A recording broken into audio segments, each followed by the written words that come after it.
Assalamualaikum semua. Sihat? Hari ini, cikgu akan terangkan berkenaan dengan tayamum. Tayamum ialah menyapu muka dan kedua-dua belah tangan hingga siku dengan debu tanah yang bersih dengan syarat-syarat tertentu. Tayamum ini kita lakukan sebelum kita menunaikan solat.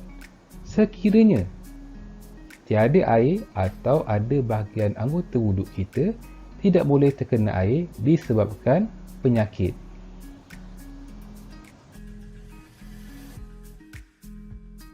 Baiklah pelajar. Berikut adalah rukun-rukun tayamum. Yang pertama, niat. Yang kedua, menyapu debu tanah ke muka. Yang ketiga, menyapu debu tanah pada kedua-dua belah tangan hingga ke siku. Dan yang terakhir, tertib.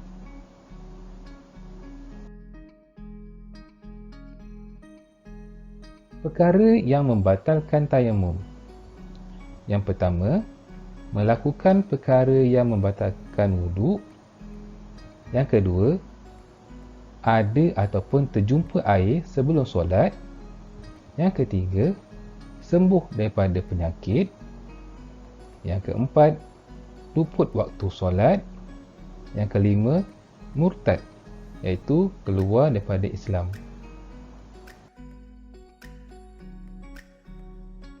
Mari kita tonton video cara-cara bertayamum.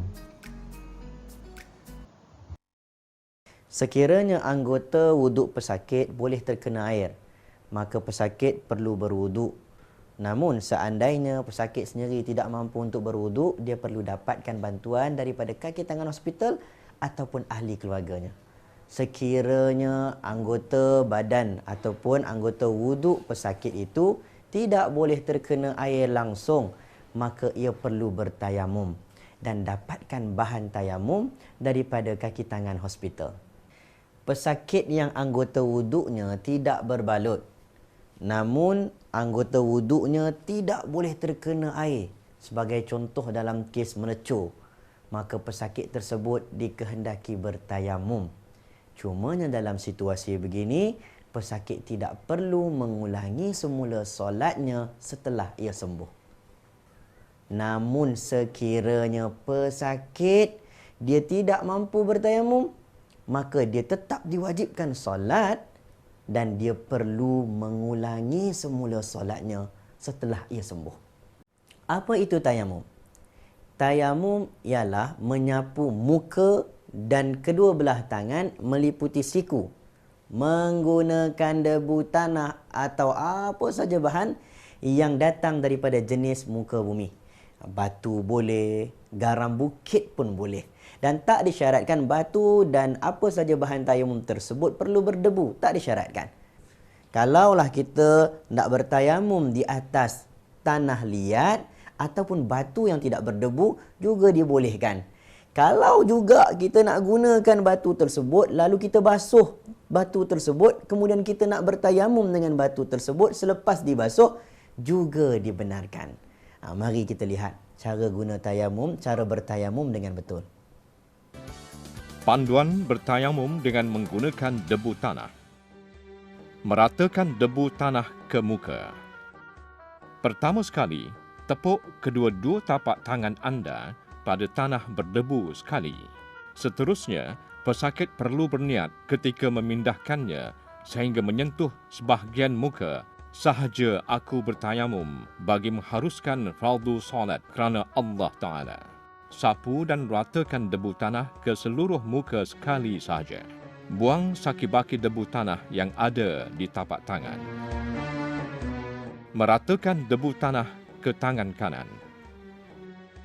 Kemudian tepuk dua tapak tangan pada debu tanah sekali lagi. Sapu debu tanah di tapak tangan kiri ke tangan kanan hingga meliputi siku sekali saja.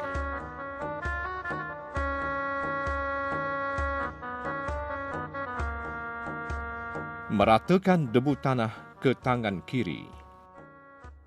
Begitu juga debu tanah di tapak tangan kanan perlu disapukan ke tangan kiri hingga meliputi siku sekali sahaja. Selati jari jemari tangan bagi memastikan sapuan rata ke seluruh bahagian tangan. Panduan bertayamum menggunakan batu. Menyapu muka. Pertama sekali, tepuk dua tapak tangan anda pada batu sekali sambil berniat, sahaja aku bertayamum kerana Allah Ta'ala. Kemudian sapu dua tapak tangan ke serata muka sekali saja. Menyapu kedua-dua belah tangan. Tepuk dua tapak tangan anda pada batu sekali lagi. Kemudian sapu tapak tangan kiri ke tangan kanan hingga meliputi siku sekali saja. Begitu juga sapu tapak tangan kanan ke tangan kiri hingga meliputi siku. Ini juga dilakukan sekali sahaja. Setelah itu, selati jari jemari tangan anda bagi memastikan sapuan tersebut rata.